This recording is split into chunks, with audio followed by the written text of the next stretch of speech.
Hey guys, welcome back to Buzzer to Buzzer.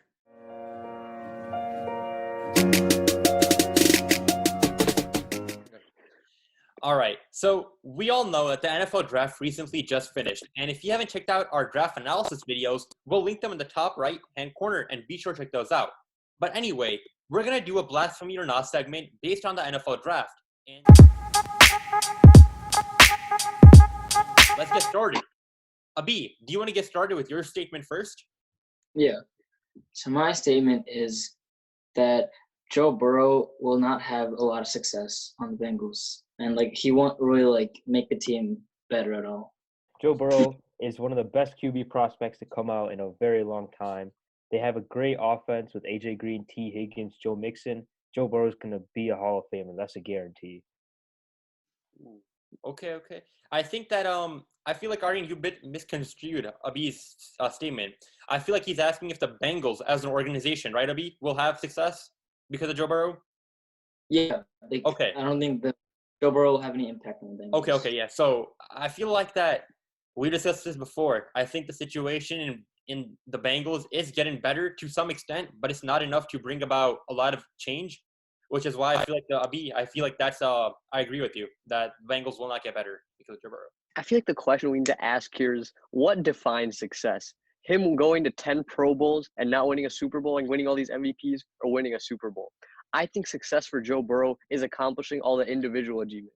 Sure, if he doesn't have the pieces around him on a team, they might not be able to win a Super Bowl. But at the end of the day, I do believe he'll end up being a multiple-time Pro Bowler and being named to all pro teams, which I believe is a successful career with the Cincinnati Bengals. See, I feel like even though he's gonna I'm not questioning that he's a great quarterback, but if he doesn't bring the Bengals to at least the playoffs every year and or Super Bowl contenders, I feel like even if he wins MVP, has a great solo season, but doesn't really have an impact on his team, I feel like that will question people's decisions to vote for him. So I feel like he won't win MVPs if he doesn't bring the Bengals up to a really solid team.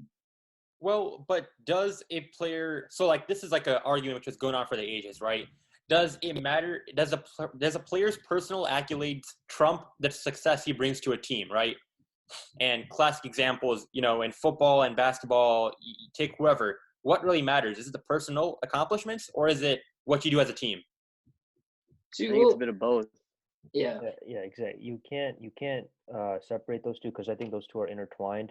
I think a lot of the things that happen with your team count for your personal success. You look at Tom Brady, right? He led his team to the Super Bowl 6 or 9 times and won 6. That's also a team accomplishment, but it's as well a personal accomplishment. So that's why I believe Joe Burrow. Okay, maybe not a Super Bowl because the Bengals are very bad as of right now, but I definitely think he can get into the playoffs in 2 to 3 years. Okay. You know how in the latest Last Dance documentary going on with ESPN, MJ says it's teams and the players who win the championships, not the team organization. So something interesting to dwell about. Anyway, let's move on to the second statement. Aryan, what's your statement? Aaron Rodgers will demand a trade by the end of next season. Ooh. Okay. I think that Aaron Rodgers will demand a trade by the end of next season. Brett Favre recently just came out and said that he has a feeling that Aaron Rodgers will not finish his career in Green Bay.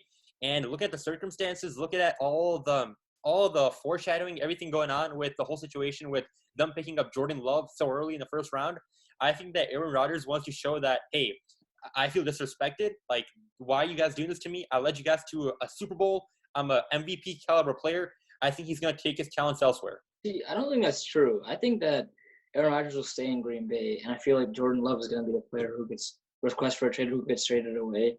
Because I think that the coaching staff, the GM, the head coach of Green Bay will figure it out with Aaron Rodgers, and he's too valuable a player to just they can't lose him right now. That's all they have going for him. Aaron Rodgers is the centerpiece of their team, and if they lose him, that's a big blow on the franchise in general. So yeah, I don't agree with that statement. I would 100% agree with you if only Aaron Rodgers hadn't seen this whole situation unfold in his career. Yeah. He knows what drafting a quarterback does. He saw it happen to Brett Favre. He was in Jordan Love's situation, and I think the Packers are about to go down the same path that they had with Aaron Rodgers and Brett Favre, now with Jordan Love. I think Aaron Rodgers will definitely be demanding a trade by the end of next season. Yep. I would have agreed with you if the Packers would have taken a wide receiver or another position besides a quarterback in the first round. But them taking a QB is just way too reminding of the old times which Harsh brought up between Brett Favre and Aaron Rodgers. I think Aaron Rodgers wants that personal spotlight, and he's gone, I think, by the end of the season. Also, one more thing I'd like to just quickly add in here. I was reading a report saying that Matt LaFleur, the head coach of the Green Bay Packers, wants to transition their offense from a pass-happy offense to a more run-heavy offense. And that's why they drafted A.J. Dillon in the second round. They have Aaron Jones in as their starting running back right now. And so I believe that's gonna kind of hinder Aaron Rodgers' success and will lead him ultimately to demand a trade. Okay. All right, so let me go with my statement. I'm going to go that Jalen Hurts will take over Carson Wentz's starting job in 2 years and lead them to a Super Bowl within the next 5 years. Right around. Jalen Hurts is the best quarterback in this draft, and he is clearly in 2 years. Once he takes over Carson Wentz, he is going to lead this Eagles to a dynasty. He is going to be a great quarterback, and he's going to lead the Eagles to at least one Super Bowl. Okay. Jalen Hurts is a career backup quarterback in the NFL. He will definitely not take Carson Wentz's job. Carson Wentz would have led the Philadelphia Eagles to the Super Bowl in 2018 had he not gotten injured, and he will in the near future. Jalen Hurts is never going to sniff the starting job opportunity. Wentz will stay the starter as long as he stays healthy. Yeah, I have to agree with Arden on this one. I really don't think Jalen Hurts will take over the starting job, especially after Carson Wentz has proved that he can bring the team to a Super Bowl. And even though he didn't play in the Super Bowl, he's still that type of player. And Jalen Hurts is just like already lost his job once to great quarterback. I think he's not going to take over another job. Oh, come on. Jalen Hurts brings so much to the table in terms of being such a mobile quarterback, and I think he's going to bring so much value to the Eagles. And considering that they got receivers Alshon Jeffrey, Deshaun Jackson, Marquise Goodwin, I think that Hurts under Doug Peterson is going to take over Carson Wentz and outshine him. And I think that there's going to be the opposite effect of what happened in Alabama. It's going to be the young guy taking over the old guy. All right, Ryan, I'd like to point out one thing that you said. You called Jalen Hurts a mobile quarterback. That's all he is. He really can't throw the ball. He lost his job to Tua Tagovailoa, a supreme passer of football, which is exactly what Carson Wentz is. In the NFL, you need to have an arm to succeed. And Jalen Hurts, as we saw at Alabama, he couldn't throw the ball to save his life. Yeah, I think one of what you just stated, Arian, is Lamar Jackson. Lamar Jackson's, I think he's a running back who can throw. And as we've seen with the Titans, he got shut down. They figured out his offense, and they knew that he only runs and doesn't pass the ball. And I think that's the same thing that's going to happen with Jalen Hurts. And that is if he ever starts the NFL. One more thing, Harsh, before you go real quick. As you mentioned, Lamar Jackson, right? I think for Jalen Hurts to succeed in the NFL, they need to build a system around him. He doesn't fit into a system right away, like John Harbaugh did with Lamar Jackson. They created a whole new offense around him. And I don't think Philadelphia is about to recreate their whole offense for a backup quarterback. And that's why I believe he'll never get to the starting job. All right, okay. Harsh, let's move on to your statement, man. What do you got to say? So, we were just talking about Lamar Jackson, so I guess my statement will have to be this past season was Lamar Jackson's best season of his career. He'll never have a season as great as this again.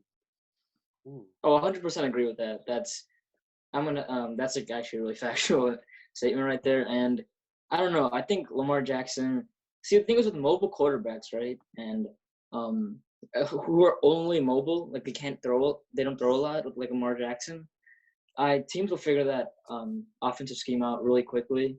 And we already saw a key indicator with the Titans that they could stop Lamar Jackson and the Ravens and the offense that they run. So I really don't think that Lamar Jackson will do better than this year because, to be honest, he really did have a historic season in terms of running, and his passing wasn't even that bad too. But the main component of his game is his running ability. So that's what people will focus on, and I think teams will figure out how to stop it. Well, Harsh, first of all, I agree with you in the statement that for sure it was Lamar Jackson's best year of his career because simply the fact that NFL teams are going to start to figure him out. Like Abi pointed out, the Titans figured him out in the postseason, and it's only a matter of time before other teams start to figure out how good of a runner, how to stop him, right? But Abi, to your point, I think that it for sure was a historic season. Like, I mean, the man broke Michael Vick's rushing as a quarterback, their yards. I think it was a historic. I think he for sure changed the game up a bit, and for sure there were quarterbacks like Russell Wilson who revolutionized that position. But I feel like Lamar Jackson added that attribute. Like, you got to be a quarterback who's also able to run on top of throwing. So, Yeah, I don't think Lamar Jackson will ever win MVP again. Not saying fake. I think he'll make the postseason just because of his team, but I don't think I think in order to succeed in the NFL, you have to have a supreme arm talent. And I think as you age, right, as Lamar Jackson ages, his running ability will decrease. Now, what remains to be seen is his arm. If his arm develops and improves, I think he can probably be very good. But I don't see him reaching these heights again. all right. Well, let's move on to today's main segment. All right, guys. So we've seen how the NFL draft is folded, where a lot of steal surprises, a lot of good players have gone to different teams. Now the question is, how will those players make an impact on those teams? And have the NFL power rankings changed at all with this NFL draft? So let's start off and let's talk about our top 3 NFL teams post this 2020 NFL draft who will have the most success within the next 5 years. Let's start with our number 3. Arian, who's your third best team in the next 5 years? Third best team in the next 5 years. For this one, I have to go with the 49ers. I think the 49ers, they're primed for a great dynasty here in the next couple of years. Obviously, they have their franchise quarterback. They have solid weapons. They picked up Brandon Ayuk from Arizona State. Their defense is stacked. They're all around. There's no holes in their defense or offense. They just recently traded for Trent Williams. And so I just think they're primed to make another Super Bowl run in the coming future. I'm gonna have to go with the Arizona Cardinals. I really think that this team is gonna like surprise a lot of people, especially with the new additions like Isaiah Simmons that they had and D Hop trade, and especially with Kyler Murray. I think he's gonna develop as a quarterback, and he's gonna be a real dual threat of player who can run and throw really well in the league. And I think the Cardinals are gonna make a name for themselves. Yeah, I'm gonna have to agree with the B here. I'm also gonna have to go with the Arizona Cardinals. I feel like they're adding so many pieces, not only in the draft but in the offseason. DeAndre Hopkins, Isaiah Simmons through the draft. I think with all these pieces that they're adding, they're developing themselves to put up a really good fight in a very tough NFC West and likely come out on top. Well, I feel like I'm about to shock all you guys because with my number 3, I'm going the franchise which is going to have the most success in the next 5 years. Third best is the Miami Dolphins. Yeah, buddy. The Miami Dolphins, taking a franchise quarterback who's about to be destined for greatness, Tua Tagovailoa, with the 5th pick. He's shown how good of a quarterback he is. I believe that he will get past the injury and not only make a name for himself, but for the Miami Dolphins. And the Dolphins also made a lot of great picks, not only because they had the most number of picks in the draft, but also they took good offensive pieces like their left tackle Austin Jackson, the defensive tackle Robert Hurt. I feel like them picking up this many key assets is essentially like a new franchise has been born because they've selected I believe it was 18 new players, and I believe that they're going to incorporate all those players very nicely and smoothly within the next season. And I feel like the Miami Dolphins will start to make a name for themselves in this league once again. I feel like the Miami Dolphins, they have a lot of potential, but I don't think they'll be a top 3, franchise for the next 5 years. Sure, they have a lot of, great pieces coming in, but I feel like they still have a lot to prove, and they have nothing to show before it to signify that they're even trending in the right direction. Who knows that these draft picks are even going to pan out? True. All right, well, only time will tell. Well, let's move on to our second best teams. Arian, you want to start? All right, my second best team. This will come as a shocker. All right, but hear me out. I think it's going to be the Cleveland Browns. All right. What? I think, okay, just hear me out. Baker Mayfield, though, I don't know, everyone likes to kind of pick on him. I think he's a franchise quarterback, one of the best quarterbacks or young quarterbacks in the NFL. Baker Mayfield's going to take a huge step forward, possibly even in offensive player of the year candidate this year. You see, he's got a new coach, Kevin Stefanski. They have a great offensive line now. OBJ, Jarvis Landry, Austin Hooper. They're stacked all around. They have a good defense, not great, but good defense. I think they'll add more pieces in the future. And I just think just because of Baker Mayfield, I think they're primed for success in the next 5 years. As you were saying, Arian, the people who pick on Baker Mayfield, I'm one of those people. I really don't think Baker Mayfield is a franchise quarterback, and I really don't think that he's utilizing the weapons that he has currently, even with all the recent changes in head coaches the Browns have had. And I really don't think Baker Mayfield will have an impact on his team, and I don't think he's gonna take the Browns to win anything. Like, I don't even think they're gonna make the playoffs, to be honest. Okay, then Abi, who's your number 2? All right. Having said all that, my number 2 is Baltimore Ravens. I think the Ravens. I know I say that Lamar Jackson. I feel like other teams are going to figure out his offense and like the team in general. But I feel like they have a lot of new weapons with this draft, like J.K. Dobbins and Patrick Queen. And their defenses have always been super solid, a really consistent team in terms of their defense. And I think it just got a lot better. And I think especially as Arian said, if Lamar Jackson continues to show accuracy with his arm and arm strength and increase his arm power, I think that the Ravens can really win a Super Bowl in the next 5 years. All right, man. Abi, I'm going to have to 100% agree with you.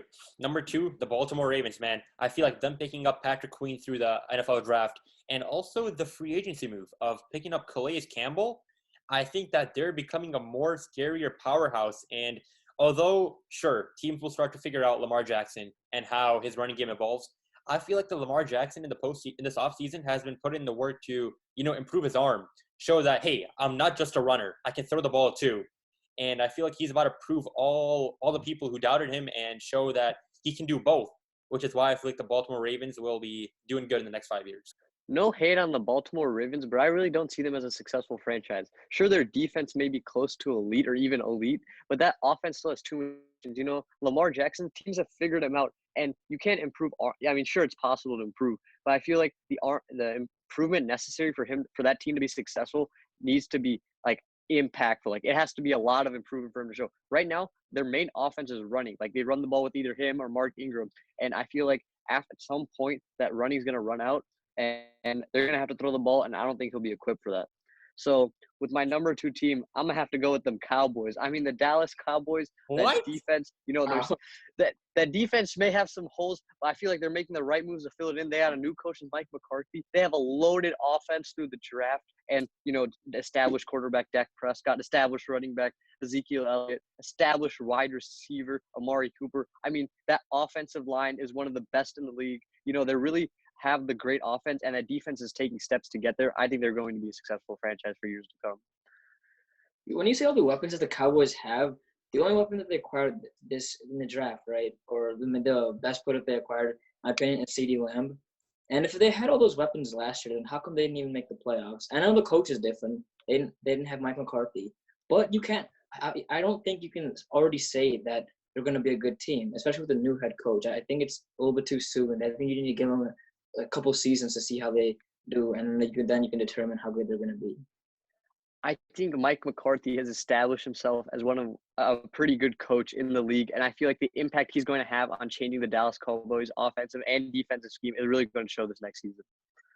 Jason Garrett really wasn't that coach, and I don't know why he was around for so long. Okay, Harsh. I can see your point of view. The Cowboys, for sure it's going to be interesting to see how their division plays out, especially between them and the Eagles, considering that our boy Jalen Hurts is on the rise. You know what I mean? So it's quite the show to watch, for sure. Well, let's move on to who we think will be the best NFL team in the next 5 years. Arian, you want to start? All right, this is easy. Kansas City, no doubt. There's Patrick Mahomes. That's all you need to know. As long as Patrick Mahomes is quarterback of the Kansas City Chiefs, they're not gonna be near the bottom of the league. So I think they're gonna win at least 3 to 4 more Super Bowls with Patrick Mahomes. Yeah, I think this is obvious. Yeah, for sure. That team just unstoppable on offense. Patrick Mahomes, I think, is gonna in the future in the next 5 years. I think is gonna be the GOAT. That talent on that team, and especially Patrick Mahomes to lead an offense is just insane. I don't think there's any team that is even going to come close to rivaling them. And I think they're probably going to win. They could even win 3 Super Bowls in a row. Yeah, Arian, Abi, I'm gonna have to agree with you, man. Here, I think this might be the first time we're all about to agree. I don't know. Let's see about Harsh, but the Kansas City Chiefs, man. Them taking the LSU running back with a 32nd pick. His name Clyde Heller. I feel like they have added they not only have added good offense pieces, But the fact is that a Super Bowl winning team has been able to retain almost the whole team, which was so dominant. I feel like that the Chiefs are becoming more scarier and scarier by the day. Like the rest of the NFL is going to be terrified by this offense and how dominant it is. And I feel like that, Aryan, as you said, with Pat Mahomes in the driver's seat, the Kansas City Chiefs will for sure win not one, but two, in my opinion, two to three Super Bowls in the next 5 years. You know, the Kansas City Chiefs are by far the best team in the league, and there's no questions to that at all. But the question we're dealing with here is What do you for want the to say? next 5 years. Sure, I do believe Patrick Mahomes is a great quarterback, and they have the potential to win quarterbacks. I mean Super Bowl. Sorry, not quarterbacks. But I think the main problem I have here is how long can they keep this team together? They're already struggling with payroll issues. How long can they keep the quality of players they have together? I mean, how many players are you going to have like Sammy Watkins that are going to keep this team together by restructuring their contracts? You know, not all players are going to be like that, and they're going to want their money when it's time to come. I mean, Patrick Mahomes wants near a $50 million contract. I mean, will the Chiefs be able to afford to pay all these players to continue their Super Bowl runs? And that's something I simply do not have faith in them doing. You know, a team I do have faith in that doing for the next 5 years is the San Francisco 49ers. Sure, I said I believe in the Arizona Cardinals, but if there's a team I believe more than them, is the San Francisco 49ers. I mean, they've picked up the pieces, they've traded for them during the draft. They're doing what it takes, and they're doing it well by trading away DeForest Buckner and then drafting Javon Kinlaw to replace him right on the line. I feel like they're doing moves to help them set a good future for themselves, and then also staying very competitive. See, when I think of who leads a team, I think of the quarterback, right? And I think For that sure. Jimmy Garoppolo is. I'm gonna be honest. I really don't think he's. I don't think he's a top 10 quarterback in this league. Whoa. And, yeah. No, Whoa. I don't. Oh, Obviously. wait. Yeah, I Hold think. on. Top. Okay, that's a bit of a stretch, man. I think the top for sure. He's within the top 10. Not don't disrespect the man that much now. I mean, Rayon, you're What only has he done? He threw like 2 passes at NFC Championship game. you're only saying that Rayon is because he won. He went to the Super Bowl with but the 49ers, it was because of their defense. Let's be honest. Yeah, exactly. Not because of their offense. So yeah, I think that when you think of quarterback, Patrick Mahomes is like just easily the best quarterback in this league. And I think even if the Chiefs can't re-sign some of their players or they have money issues, I think as long as they have Patrick Mahomes, I think that they can do great things. You know, I believe that, but we have a very prime example of that here in our NFC North division. I mean, Aaron Rodgers, a fantastic quarterback for all these years, one Super Bowl to come out of it. You know, he's never had the pieces because they couldn't afford it because he takes such big contracts. I feel like that's exactly what's going to happen in Kansas City if, you know, players like Sammy Watkins will continue to be unselfish. You know, I feel like that the dynamic of the Chiefs is different. You know, it might be because they got a lot of young assets, but I feel like they're a team which is like willing to take pay cuts in order to go for greatness. And sure, you know, we see it so often in all of sports, you know, whether it be basketball, football, whatever the case might be, that as players age, they want that bigger paycheck. But for now, I feel like that the age group and the demographic of the Kansas City Chiefs is in such a way that at least for the next 5 years, I feel like that they're going to be all right. And sure, they'll lose out on one receiver or two, lose an offensive tackle here and there, but they'll be able to recuperate with Patrick Mahomes driving them all the way home. Right, but when Patrick Mahomes wants that $40 to $50 million contract, I don't think you can really afford to keep other pieces on either side of the ball for that long. Sure, they'll be successful for like maybe the next 1 to 2 years, but after that, players are going to want to get paid, and they'll either leave or they'll run out of money to pay all their players. But I think when their players leave, right? Basically, I think Patrick Mahomes is just so talented that he can cover those holes. I mean, even if they lose a couple defensive or offensive players, I think Patrick Mahomes will cover that for them. You've seen with Aaron Rodgers, they don't provide him any weapons, and he's still able to make it all the way to the NFC Championship game. And so I think Patrick Mahomes can definitely do the same. You know, Ari, you bring up a good point because recently there was an ESPN article which talked about how in his whole career, Aaron Rodgers has only made one pass to a first-round NFL draft pick, which is pretty stunning. I was like, okay, that's pretty stunning. And it sort of correlates to the Patrick Mahomes thing, in which if you have that talented of a quarterback who's making such a big impact and who might be making himself, you know, challenging Tom Brady's position eventually for best quarterback of all time, I feel like that Chiefs can do it all, man, at this time. All right. Well, it's been quite the NFL draft. there have been quite the free agency moves. It's going to be really, really interesting to see how this NFL season pans out when this whole COVID-19 pandemic is over. We sure as NFL fans and as analysts now are going to be on our heels waiting to see how this NFL season plays out. We hope that you enjoyed today's episode. Comment down below who you think your top 3 franchises will be in the next 5 years in the comment section down below. Check out our website, follow us on social media, and we hope to catch you guys on the next one. See ya.